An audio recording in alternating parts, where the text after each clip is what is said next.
Good morning, guys. Mr. Parisi here, and today we're going to be talking about area and perimeter. So first, let's get into the definitions of what area is and what perimeter is. So perimeter is just going to be the distance around an object.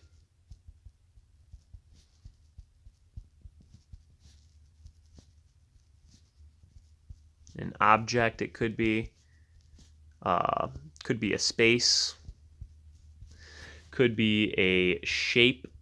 So the distance around any of those things, okay? An example of this in real life might be fencing a yard.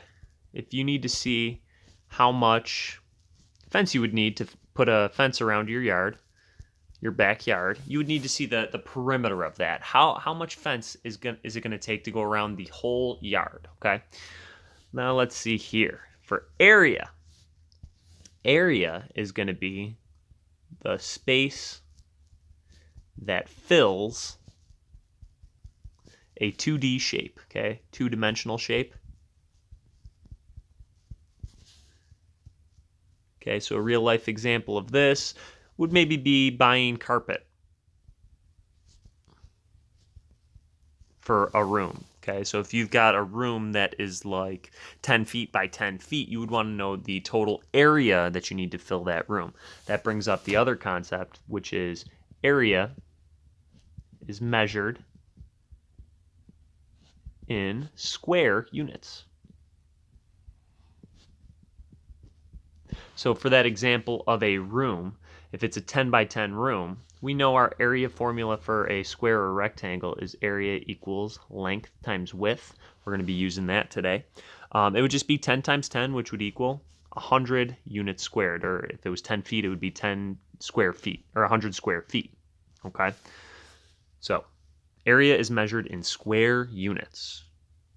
So let's get into some questions here. Question number 1, it says find the area and the perimeter of this rectangle. So we need to know the dimensions of our rectangle. So let's start just by counting this out. Let's see, we've got 1, 2, 3, 4, 5. So it looks like my width is 5. And this is just 5 units. We don't have any specific measure here.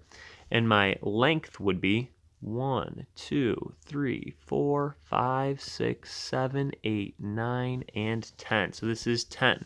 So that means if the top side is 10, my bottom side also has to be 10. Likewise, my left side was 5, so my right side has to be 5 units. Okay?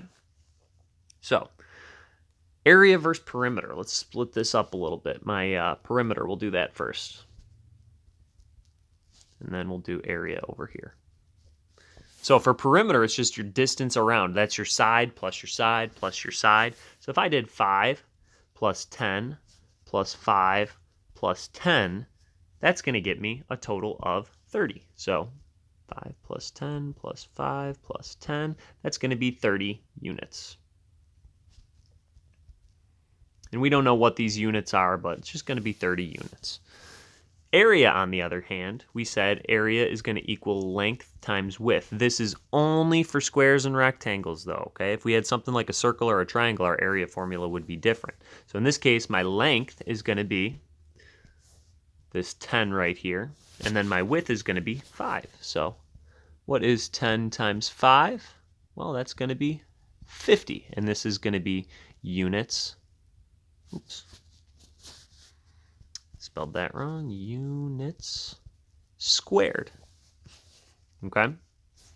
So that's our first one.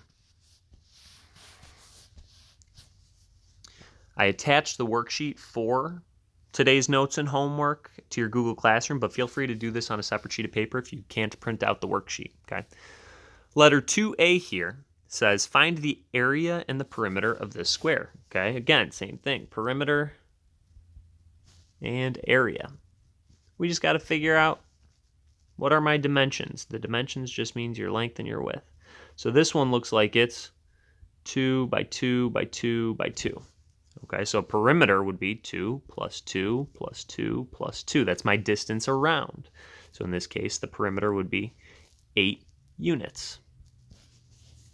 My area would be my length times my width. So 2 times 2 is going to result in 4 units squared. Okay? And let's keep moving on. Nice and easy so far. My last question for our notes gives us this last square rectangle. This is a rectangle, actually. So we'll go perimeter first. Let's find my dimensions. Looks like 1, 2, 3, 4, 5, 6. And then this is going to be 1, 2, 3, 4, 5. So I've got 6. I've got 5.